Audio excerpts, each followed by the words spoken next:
Assalamualaikum warahmatullahi wabarakatuh. Salam sejahtera bagi kita semua. Pada kesempatan ini kita akan melanjutkan pelajaran kita, yaitu PPKN, tepatnya part 8.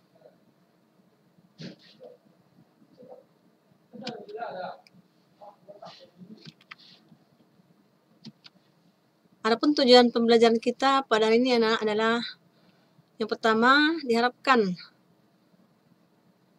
siswa mampu memahami aspek-aspek Trigatra. Yang kedua, diharapkan siswa mampu memahami aspek-aspek Pancagatra. Yang ketiga, siswa mampu menjelaskan hubungan antar gatra. Aspek Trigatra dan Pancagatra dalam wawasan Nusantara. Konsepsi wawasan Nusantara merupakan suatu konsep dalam acara pandang dan pengaturan yang mencakup segenap kehidupan bangsa yang dinamakan Astagatra, meliputi aspek alamiah atau Trigatra dan aspek sosial atau Pancagatra. Trigatra meliputi posisi dan lokasi geografis negara, keadaan dan kekayaan alam, dan keadaan dan kemampuan penduduk.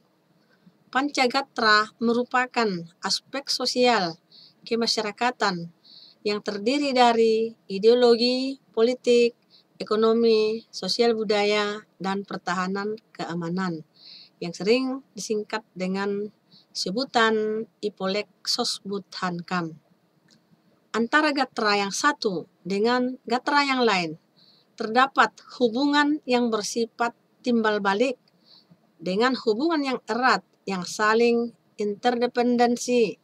Demikian juga antara Trigatra dan Pancagatra. Berikutnya kita akan membahas seputar aspek-aspek Trigatra.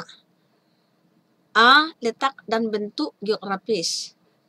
Jikalau kita melihat letak geografis wilayah Indonesia di dalam peta dunia, maka kita akan melihat secara jelas bahwa wilayah negara kita itu merupakan suatu kepulauan yang menurut wujudnya ke dalam, terdiri dari daerah air dengan ribuan pulau-pulau di dalamnya. Letak geografis antara dua benua dan samudra yang penting itu maka dikatakan bahwa Indonesia mempunyai suatu kedudukan geografis di tengah-tengah jalan lalu lintas silang dunia. Karena kedudukannya yang sangat strategis itu dipandang dari 3 segi kesejahteraan di bidang politik, ekonomi, dan sosial budaya. Negara Indonesia telah banyak mengalami pertemuan dengan pengaruh pihak asing atau yang disebut dengan akulturasi. Berikutnya negara Indonesia terletak pada 6 derajat lintang utara sampai 11 derajat lintang selatan, 95 derajat bujur timur sampai 141 derajat bujur timur, yang dilalui oleh garis khatulistiwa yang di tengah-tengahnya terbentang garis ekuator, sehingga negara Indonesia mempunyai 2 musim. Musim apa saja itu anak kami? Ya, tidak lain adalah musim hujan dan musim kemarau. B. Keadaan dan kemampuan penduduk. Apa yang dimaksud dengan penduduk? Yang dimaksud dengan penduduk ialah semua orang yang menempati suatu daerah tertentu. Kemampuan penduduk yang tidak seimbang dengan pertumbuhan penduduk dapat menimbulkan ancaman-ancaman terhadap pertahanan nasional. Ada 3 faktor kependudukan yang sangat berpengaruh, yaitu kelahiran atau natalitas, kematian atau mortalitas, dan perpindahan atau migrasi. Penduduk adalah sekelompok manusia yang mendiami suatu tempat atau wilayah. Adapun faktor penduduk yang mempengaruhi ketahanan nasional adalah sebagai berikut. Yang pertama, faktor yang mempengaruhi jumlah penduduk. Jumlah penduduk bisa berubah karena adanya kematian, kelahiran, juga karena adanya pendatang baru dan orang yang meninggalkan wilayahnya. Dari segi positif, pertambahan penduduk ialah pertambahan angkatan kerja atau manpower dan pertambahan tenaga kerja, labor force. Segi negatifnya, apabila pertumbuhan penduduk tidak seimbang dengan tingkat pertumbuhan ekonomi yang tidak diikuti dengan usaha peningkatan kualitas penduduk. Yang kedua, faktor yang mempengaruhi komposisi penduduk. Komposisi adalah susunan penduduk menurut umur, jenis kelamin, agama, suku bangsa, tingkat pendidikan, dan masih banyak lagi. Susunan penduduk itu dipengaruhi oleh mortalitas, fertilitas, dan migrasi.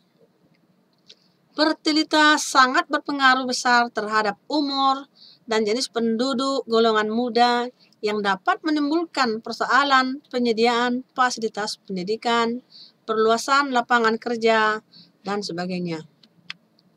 Berikutnya kami adalah faktor yang mempengaruhi distribusi penduduk. Distribusi penduduk yang ideal adalah distribusi yang dapat memenuhi persyaratan kesejahteraan dan keamanan, yaitu penyebaran yang merata.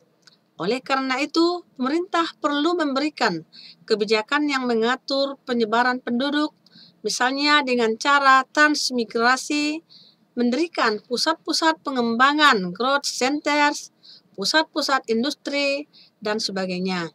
Kemampuan penduduk yang tidak seimbang dengan pertumbuhan penduduk dapat menimbulkan ancaman-ancaman terhadap pertahanan nasional.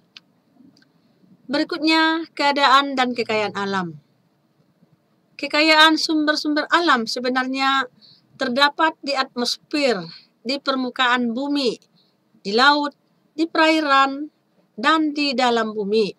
Sumber-sumber alam sesungguhnya mempunyai arti yang sangat luas, di mana negara Indonesia terkenal sebagai negara yang mempunyai sumber-sumber alam yang berlimpah ruah. Sebagai gambaran umum, sumber-sumber alam termasuk sumber-sumber pelican atau mineral, sumber-sumber nabati atau flora, dan sumber-sumber hewani atau fauna. Untuk memulai dengan sumber-sumber pelican atau mineral, dapat diutarakan bahwa negara Indonesia mempunyai sumber-sumber mineral yang meliputi bahan-bahan galian, biji-bijian, maupun bahan-bahan galian industri, di samping sumber-sumber tenaga lain. Bentuk sumber daya alam terbagi dua. Yang pertama, sumber daya alam yang dapat diperbaharui. Dan yang kedua, sumber daya alam yang tidak dapat diperbaharui. Sumber daya alam harus diolah atau dimanfaatkan dengan berprinsip atau asas maksimal, lestari, dan berdaya saing. Apa yang dimaksud dengan asas maksimal? Yang dimaksud dengan asas maksimal adalah sumber daya alam yang dikelola atau dimanfaatkan harus benar-benar menciptakan kemakmuran dan kesejahteraan rakyat. Sedangkan yang dimaksud dengan asas lestari adalah pengolahan sumber daya alam tidak boleh menimbulkan kerusakan lingkungan, menjaga keseimbangan alam. Dan berikutnya, asas berdaya saing. Maksudnya bahwa hasil-hasil sumber daya alam harus bisa bersaing dengan sumber daya alam negara lain. Berikutnya kita beralih ke aspek-aspek Pancagatra. Pancagatra adalah aspek-aspek kehidupan nasional yang menyangkut kehidupan dan pergaulan hidup manusia dalam bermasyarakat dan bernegara dengan ikatan-ikatan, aturan-aturan, dan norma-norma tertentu. Hal-hal yang termasuk aspek Pancagatra adalah sebagai berikut. Perhatikan, yang pertama, ideologi. Ideologi suatu negara dapat diartikan sebagai guiding of principles atau prinsip yang menjadikan dasar suatu bangsa. Ideologi adalah pengetahuan dasar atau cita-cita ideologi merupakan konsep yang mendalam mengenai kehidupan yang dicita-citakan serta yang ingin diperjuangkan dalam kehidupan yang nyata. Ideologi dapat dijabarkan ke dalam sistem nilai kehidupan, yaitu serangkaian nilai yang tersusun secara sistematis dan merupakan kebulatan ajaran dan doktrin. Berikutnya anak kami, politik. Politik dapat diartikan sebagai asas, haluan, atau kebijaksanaan yang digunakan untuk mencapai tujuan dan kekuasaan. Kehidupan politik dapat dibagi ke dalam dua sektor, yaitu sektor masyarakat yang memberikan input atau masukan dan sektor pemerintah yang berfungsi sebagai output atau keluaran. Sistem politik yang diterapkan dalam suatu negara sangat menentukan kehidupan politik di negara yang bersangkutan.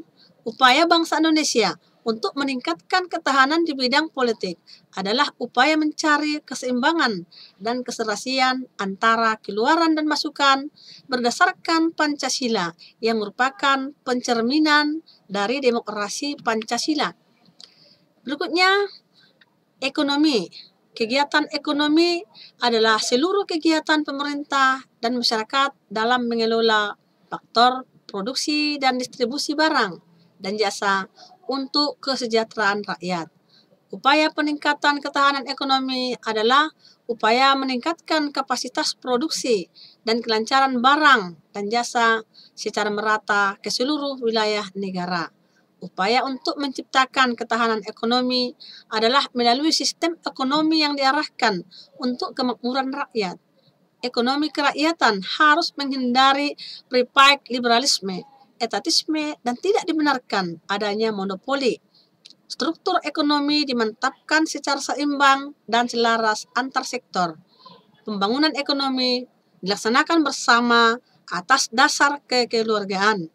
Pemerataan pembangunan dan hasil-hasilnya harus dilaksanakan secara selaras dan seimbang antar wilayah dan antar sektor.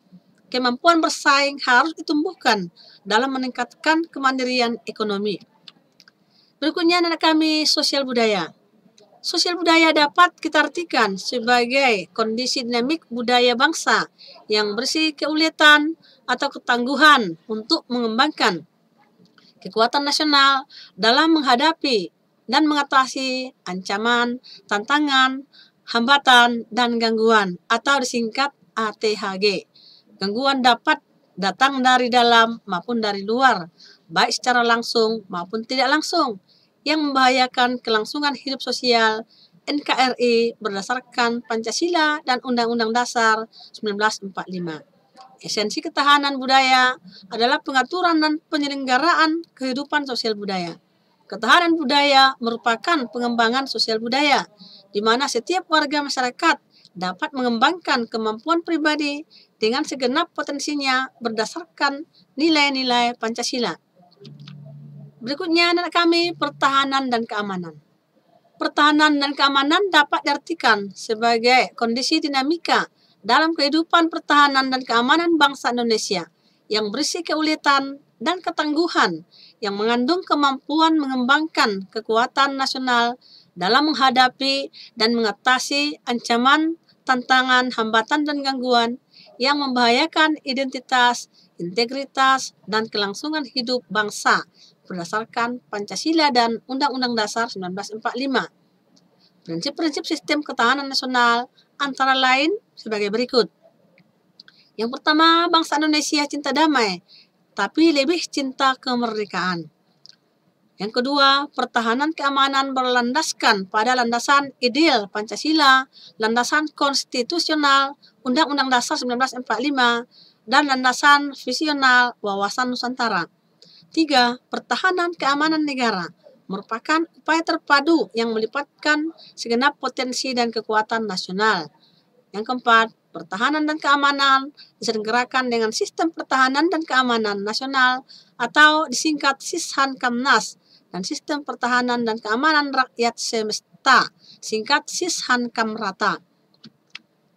Berikutnya anak kami, kita beralih ke hubungan antargatra. Antar trigatra dan pencagatra serta antargatra itu sendiri terdapat hubungan timbal balik yang erat yang dinamakan korelasi dan interdependensi, yang artinya adalah sebagai berikut. A. Ketahanan nasional pada hakikatnya bergantung kepada kemampuan bangsa dan negara di dalam mendayagunakan secara optimal gatra alamiah atau trigatra sebagai modal dasar untuk penciptaan kondisi dinamis yang merupakan kekuatan dalam penyelenggaraan kehidupan nasional atau disebut pancagatra. Berikutnya B. Ketahanan nasional adalah suatu pengertian holistik, yaitu suatu tatanan yang utuh, menyeluruh, dan terpadu, di mana terdapat saling hubungan antar gatra di dalam keseluruhan kehidupan nasional, atau disebut astagatra. C. Kelemahan salah satu gatra dapat mengakibatkan kelemahan di gatra lain dan mempengaruhi kondisi secara keseluruhan. Sebaliknya, kekuatan dari salah satu atau beberapa gatra dapat didayagunakan untuk memperkuat gatra lainnya yang lemah dan mempengaruhi kondisi secara keseluruhan. D. Ketahanan nasional Indonesia bukan merupakan suatu penjumlahan ketahanan segenap gatranya, melainkan suatu resultante keterkaitan yang integratif dari kondisi-kondisi dinamik kehidupan bangsa di bidang ideologi, politik, ekonomi, sosial budaya, pertahanan, dan keamanan. Ibu rasa sampai di sini dulu materi pelajaran kita anak kami, dan seperti yang biasa lakukan, ya pada kesempatan ini juga ada 5 soal-soal latihan sebagai tambahan tugas pada minggu yang lalu. Yang pertama, jelaskan letak bentuk geografis Indonesia. 2, jelaskan menurut anak kami faktor-faktor yang mempengaruhi jumlah penduduk. 3. Apa yang dimaksud dengan asas maksimal? 4. Jelaskan pengertian ideologi dalam aspek-aspek pancagatra. Dan yang kelima, berikan pendapatmu tentang hubungan antar gatra. Sampai sini tutup dengan salam. Assalamualaikum warahmatullahi wabarakatuh.